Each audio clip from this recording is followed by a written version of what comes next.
SwayamPrabha. Digital India. Educated India.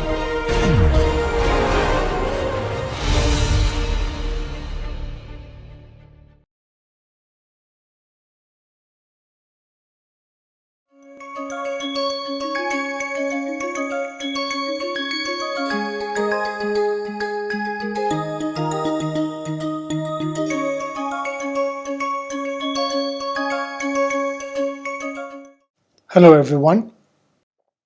So today we are going to discuss about the small scales in turbulence. One of the most important topics in turbulence theory is going to be covered today.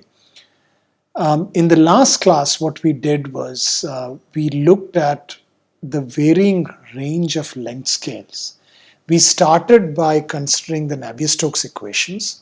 We looked at the scales in which each term becomes active, the inertia and the viscous, and we realized that at high Reynolds numbers, by definition of Reynolds number, the viscous effects would become negligible, isn't it? So then can we actually make that assumption of neglecting viscosity, neglecting viscous effects? Because they do have a role to play, especially in flows involving solid surfaces. The no-slip condition would not be satisfied. Boundary layer would not exist if you didn't have viscosity. So that made us think, as pointed out by Tennekes and Lumley's book, that made us think maybe we have to think of Reynolds number as inertia at a different length scale and viscosity at a different length scale. And that makes sense, right?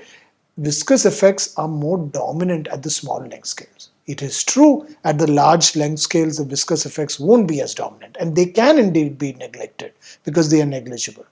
But on the other hand, you cannot do away with viscosity, and that's actually what we are going to continue here, especially since we are going to talk about the small scales of turbulence. You cannot do away with viscosity because viscosity has a role to play. Dissipation at the small scales happens because of viscosity.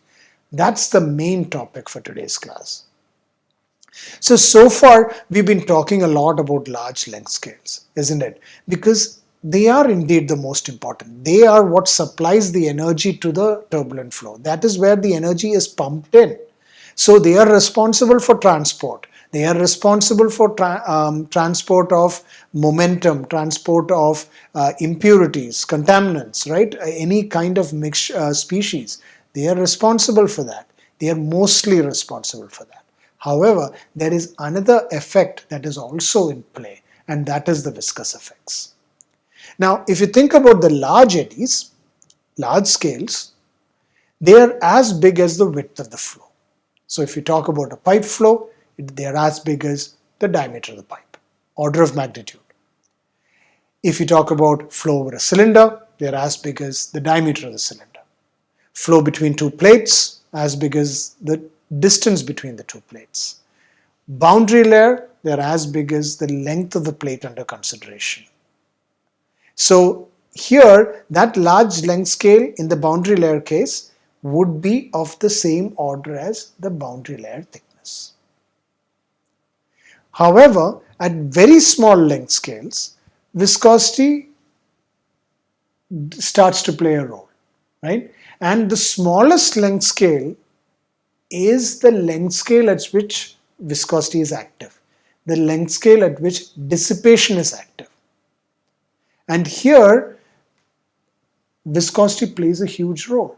So keep in mind, the smallest length scale doesn't mean micro scale where continuum is not valid. So continuum is still valid. We are only going down to that scale. Huh? We are not going down to the point where molecular scale becomes important. It is not. Molecular diffusion is important. That happens because of viscosity. So you have these small scale fluctuations that are generated due to the nonlinear terms. We know that. That is representative of the convective transport which generates the small scales. The scales break down. Large scales break down to smaller and smaller scales because of their nonlinearity. But what happens is viscosity, the viscous effects, they prevent the generation of infinitely smaller scales. So one can argue, so when we started this discussion, we know that We have large scales that are generated, which are as big as the width of the flow. They break down into smaller and smaller scales. So there is this scale breakdown that happens. But what is the lower scale that is generated? So that is determined by viscosity. So viscosity, what it does is it prevents the generation of the smallest scale that is ever possible. Because even before that, dissipation becomes dominant and the small scales dissipate all that energy into heat. So it prevents the generation of infinitely small scales of motion. So this doesn't just go on forever, right? The scale breakdown from large scales to small scales, it doesn't go on forever. It eventually stops where the dissipation becomes dominant and then all the energy is just dissipated to heat. That is what happens. So this happens obviously, like I was saying earlier, because of viscosity. This happens because of kinematic viscosity. What happens here is at large Reynolds numbers, it is expected that the magnitude of nu, kinematic viscosity, is so small that the viscous effects tend to be really small, negligible. But there's another effect that happens here. The nonlinear terms in the Navier-Stokes equations counteract this threat by generating motions that are small enough to be affected by viscosity. So we would think, okay, at the large scales, at high Reynolds numbers, viscous effects can be negligible, right? So can they be neglected? No. So immediately what happens is the nonlinear terms generate small scales that are small enough for viscosity to play a role. So in a way, you cannot just do away with viscosity because viscosity has a role to play in dissipation. And dissipation is one of the main attributes of turbulence as discussed earlier. That role is played by viscosity alone. So you would think, okay, at high Reynolds numbers, inertia over viscous effects can be neglected because they are negligible. Not so fast. What happens here is the nonlinear term is active always. It keeps generating small scales which are dissipated, which at the right scales, at the appropriate small scales, are dissipated by viscosity. So this smaller scale of motion automatically adjusts itself to the value of viscosity, meaning the scales break down, keep breaking down until viscosity becomes dominant. So that's what we mean by there seems to be no way of doing away with viscosity. As soon as the scale of the flow field becomes so large that viscosity effects could be neglected, right? The flow creates small scale motion, thus keeping viscosity effects at a finite level. And this is in terms of dissipation. It is in terms of dissipation rates. So that is where viscosity comes into play. So if you have a flow that has only a lot of large scales, then viscosity might not play a role there. It might not play a dominant role there. It might not play a finite role there. So then what happens is the large scales are immediately broken down into small scales. Then viscosity has a role to play. And this keeps happening. That's the role of viscosity. Now, we know that large length scales are associated with large time scales. They take longer time to move from one point to another because these are large scale motions. On the other hand, small scales, small length scales are associated with small time scales. Because they are small in size, they take shorter time to move from one point to the other. So if small scale motions tend to have small time scales, and this is really important. This is the basis of one of the most important universal theories of turbulence. If the small length scales have small time scales, meaning what? What does small time scale mean? Meaning they tend to move very fast, that's one thing, and also they tend to exist for a very short period of time. That time scale determines the amount of time that they actually exist. They have a small time scale. The large length scales have a large time scale, so they are around for a while. Whereas the small length scales have very small time scales, so they're not around for a long period of time. They, in fact, I would argue that they are there for a very, very short period of time. After that, they are immediately dissipated. Dissipated to what? Dissipated to heat. By whom? By viscosity. The large length scales, on the other hand, they are around, they keep generating energy, and they break down into smaller and smaller scales. Eventually, once the small scales are formed, then they immediately disappear. When I say disappear, meaning the energy just dissipates to heat. So for all discussion purposes in this class, I'm just considering large versus small. Obviously, there's a wide range of length scales, but I'm dividing the scales into large versus small. I don't have any intermediate scales. I have a set of scales that I call large. I have a set of scales that I call small. The small scales are affected by viscosity. The large scales have inertial effects, which get broken down to small scales. So I have only two bins, large and small. This is mainly for discussion purposes. Of course, in a turbulent flow, you have a wide range of length scales, and a lot of things happen in the intermediate scales. Yes, but for the purposes of describing this theory, I am just considering two bins. Energy goes from one bin to the other, the large to the small. That's it. And from the small, it gets dissipated into heat. So, coming back to the time scales, if the small scales have smaller time scales, meaning what? They are not around for a while. They are around for a very short period of time. They immediately dissipate to heat. So the large scales get broken down into small scales, and the small scales dissipate to heat. And these have a very small time scale. So if these have a small time scale, it is fair to assume that the rate of energy supply should be equal to the rate of dissipation, isn't it? Because as soon as the energy goes from the large scales to the small scales, they dissipate because the time scale is very small. They have really short time scales, so they are not around for a long period. They are around for a very short period of time. They immediately dissipate to heat. So in that sense, the rate at which energy is supplied, the energy is supplied from the large scales to the small scales, should be equal to the rate at which energy is dissipated, because they don't stay for a while. And that's what I mean by, because the net rate of change of small scale energy is related to the time scale of the flow as a whole. So this net rate of change should be small compared to the rate at which energy is dissipated. This is the basis for Kolmogorov's universal equilibrium theory for small scale structure. What you have is the small length scales have very small time scales. So they only stick around for a very short period of time. They immediately dissipate to heat through viscosity.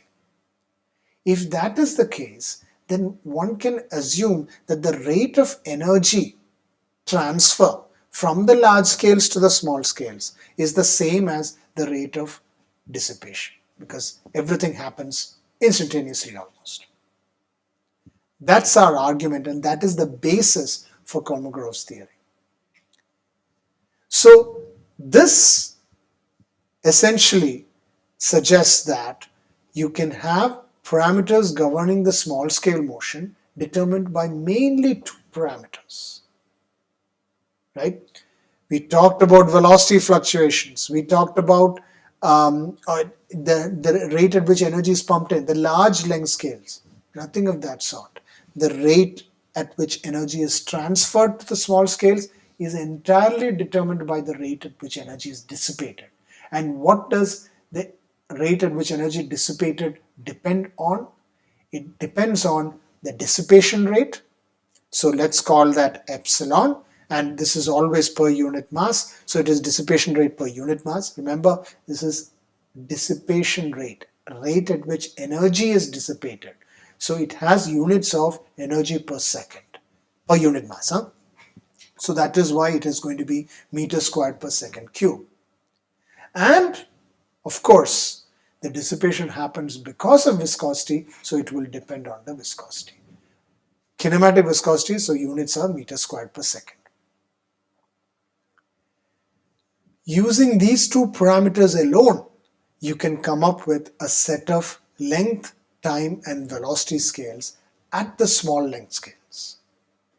So you have eta, which is a small length scale, the smallest length scale possible in fact in turbulent flow, identified in turbulent flow, a time scale, the smallest time scale, and the smallest velocity scale.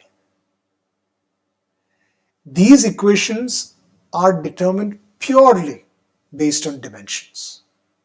So if you think about it just as a simple exercise, nu has units of meter squared per second and epsilon has units of meter squared per second cube.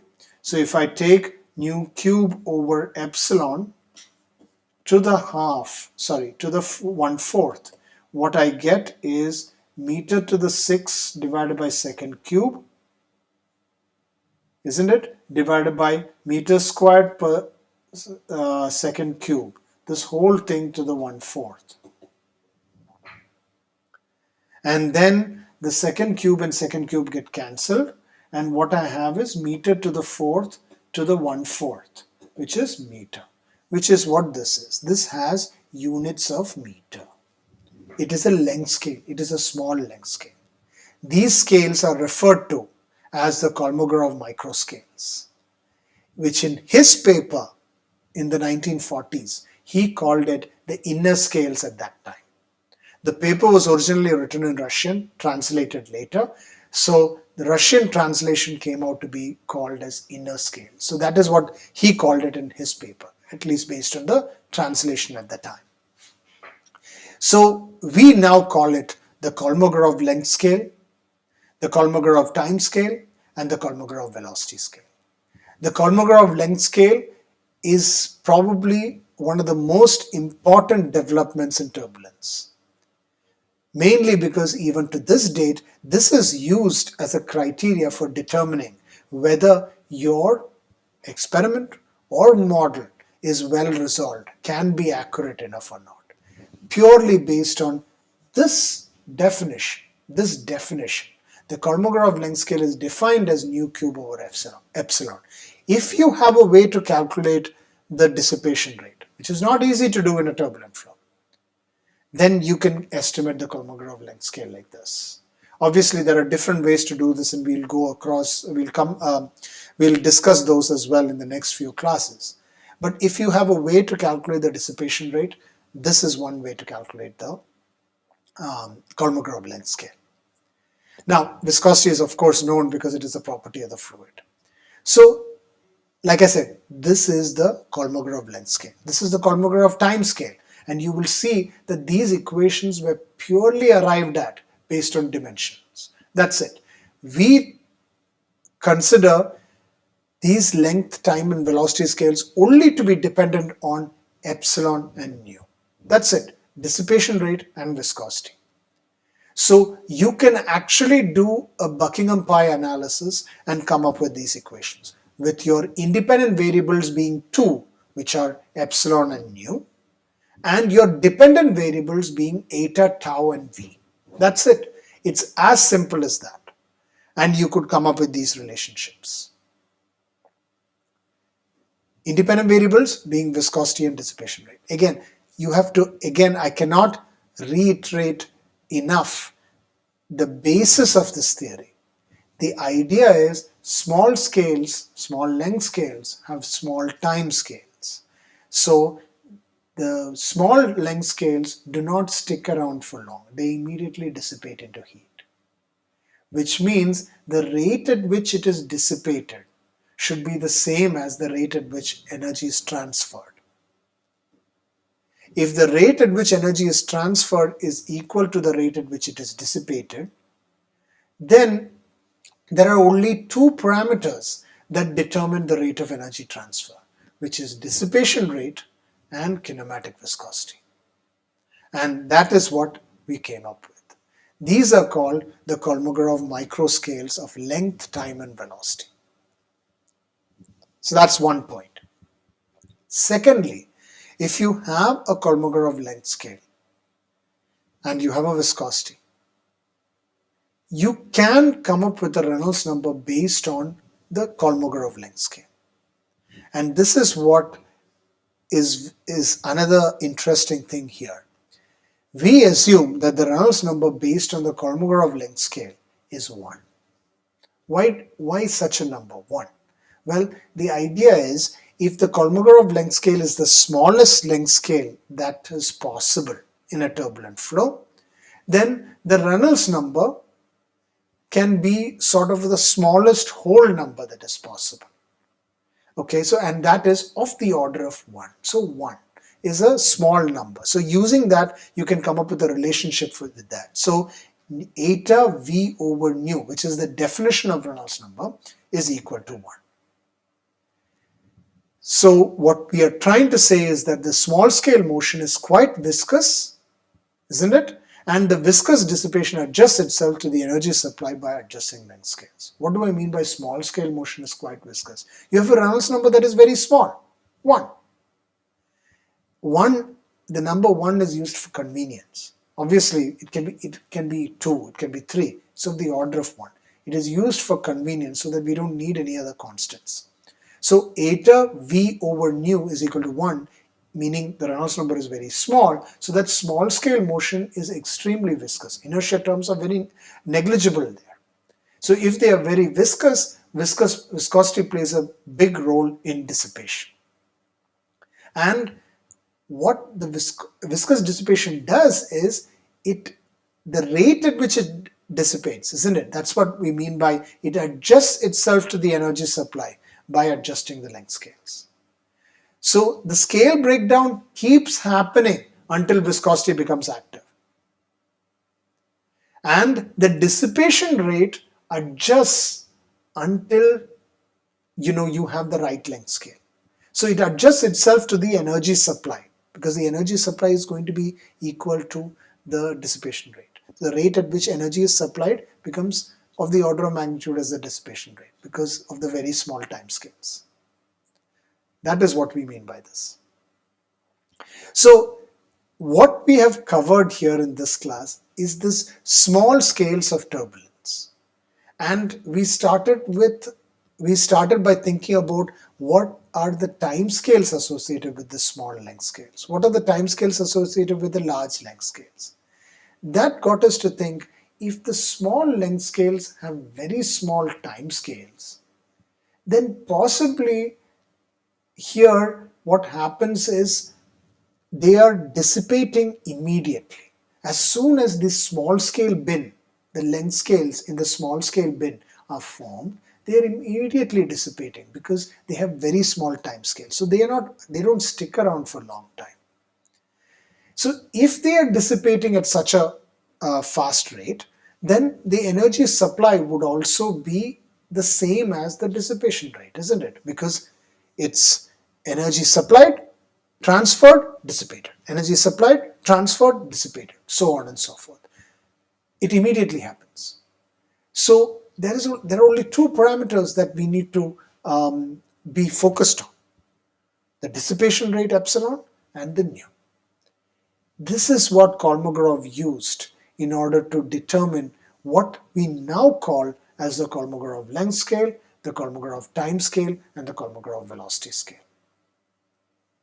It's very interesting, right? So if you think about these length scales, it is and this is going to be provided as an exercise for you. We are going to use Buckingham Pye's theorem to come up with these equations. It is the theory, it is the basis of the theory that was seminal here, I should say. The fact that he used the idea that small length scales have very small time scales, and hence the dissipation rate would be equal to the rate at which energy is transferred. That is what was a significant momentum shift. And today, if you are actually doing a turbulence simulation, and you want to try and figure out what is the grid that you need to use in order to resolve the smallest length scale. You make sure your grid size, your smallest grid size, or your average grid size is as small as the Kolmogorov length scale. And this is the basis for that. Later we will see how to relate this Kolmogorov length scale to the Reynolds number. And so before running a simulation, a turbulence simulation, you typically don't have the value of dissipation rate, but you have the value of Reynolds number typically. So then you could use that to estimate what the Kolmogorov length scale is and try to make sure your grid size is of the same order as that, as the Kolmogorov length scale. So direct numerical simulation is one turbulence simulation approach, I should say, where even the smallest length scale is resolved, right? And one of the requirements for those kind of simulations is that the grid size should be as small as the Kolmogorov length scale. And that is the first, I would say, sanity check that you need to do for your simulations. Only then will you know that your simulation actually is going to be accurate. That is how important this. Even to this day, these are parameters that are used to test simulations and experiments. Thank you.